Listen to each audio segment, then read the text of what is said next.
गृहमंत्री जी को दिल्ली पुलिस की गाड़ी में वो गए हैं और कुछ ही देर में हमारे बीच में आएंगे और 8 साल का प्रावधान किया जाए।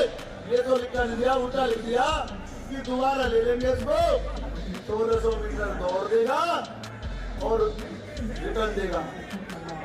लेकिन होमगार्ड भी मन बना चुका है, ना तो बार बार फिजिकल देगा और ना बार बार रिटर्न देगा। सही बात है भाई। केवल ज्यादा नहीं, 200 जवानों ने आपके खिलाफ जांच करवा दिया।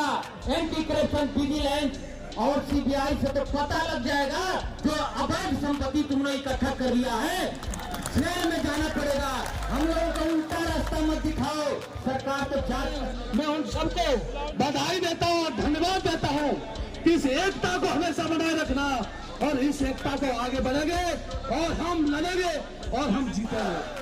भाइयों, मुझे बहुत खुशी है कि आज हम सब ने अपनी एकता को दिखाया है।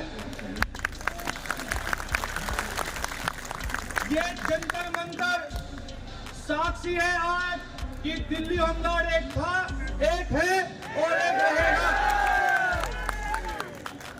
आज हमने प्रधानमंत्री जी को ज्ञापन दे दिया है, गृह मंत्री जी को ज्ञापन दे दिया है। हमने हमारी जो सिर्फ एक मुख्य मांग है कि हमें हमारी 60 वर्ष की उम्र तक रखा जाए, बेशक 3+3+ करके रखा जाए, लेकिन हमें 60 वर्ष की उम्र तक दिल्ली होमगार्ड में रहने दिया जाए।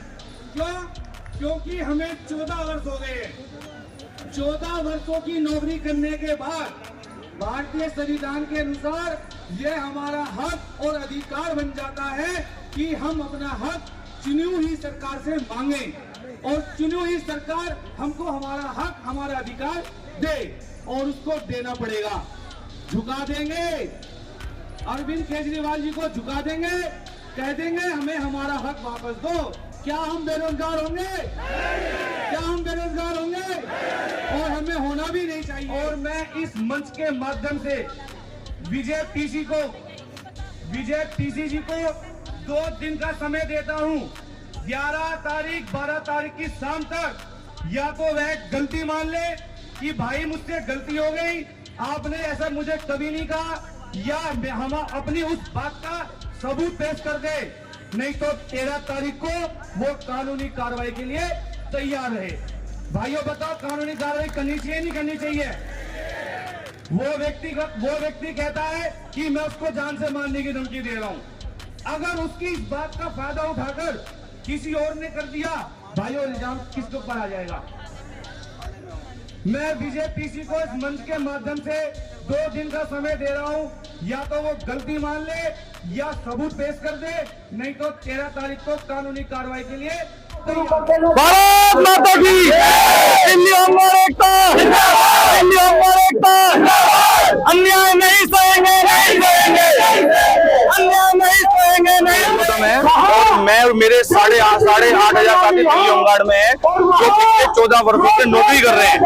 और आज हमारे सामने सबसे बड़ा संकट ये यहाँ पर खड़ा हो गया कि दिल्ली सरकार हमें 31 मार्च 2024 को निकालने जा रही है, क्योंकि सरकार ने नई भर्ती का जारी कर रखा है और नई भर्ती के फॉर्म भरे जा रहे हैं।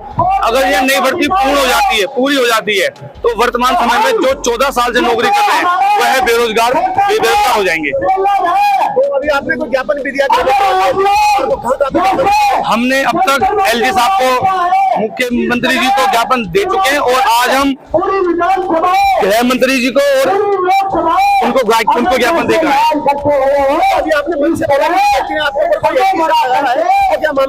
वो मामला ये है कि हमें ही एक गुट और है जिसका नाम है टीम 60 साल करके नाम है, तो उसका मुखिया जो उसका अध्यक्ष है, उसने मुझ पर ये इल्जाम लगाया कि मैंने उसको जान से मारने की धमकी दी है, जबकि ऐसा कुछ भी नहीं है।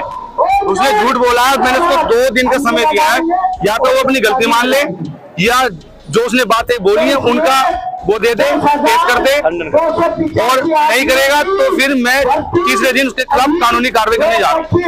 धरने के बारे में आप हमारे चैनल के माध्यम से देना चाहेंगे? मैं आपके चैनल के माध्यम से दिल्ली सरकार को, एलजी साहब को यह मैसेज देना चाहता हूं कि हम हाथ जोड़ के उनसे ये प्रार्थना करते हैं कि आप प्लीज हमारा रोजगार हमें हमसे ना छीने और हमें हमारी 60 वर्ष की उम्र तक नौकरी करने दीजिए। देवेंद्र शर्मा है, मैं दिल्ली होमगार्ड में कार्यरत हूँ और होमगार्ड ही हूँ। दिल्ली होमगार्ड में जितने भी जवान है सब होमगार्ड ही हैं। आज का ये जो धरना प्रदर्शन है इसके विषय में बताएं और आपकी क्या मांग है दिल्ली सरकार से और बाकी केंद्र सरकार से, उसके विषय में बताएं।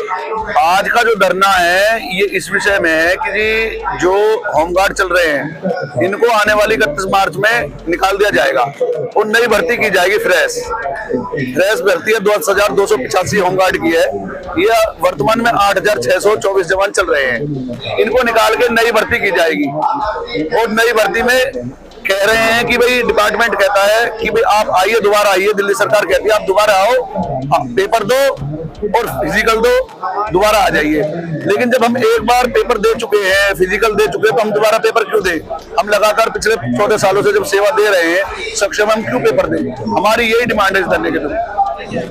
और आज उसका बच्चा उससे पूछ रहा है पापा आपकी नौकरी चली गई क्या? आज ये बच्चा भी, ये छोटा बेटा भी हमें अपना समर्थन, उनको नौकरी से ना निकाला जाए, उनके परिवार का क्या होगा? वो अपना रोटी रोजी कैसे कमाएंगे? मेरे पापा 40 साल के हो गए हैं, अब वो क्या काम करेंगे? क्या आप बता सकते हैं वो क्या काम करेंगे अब?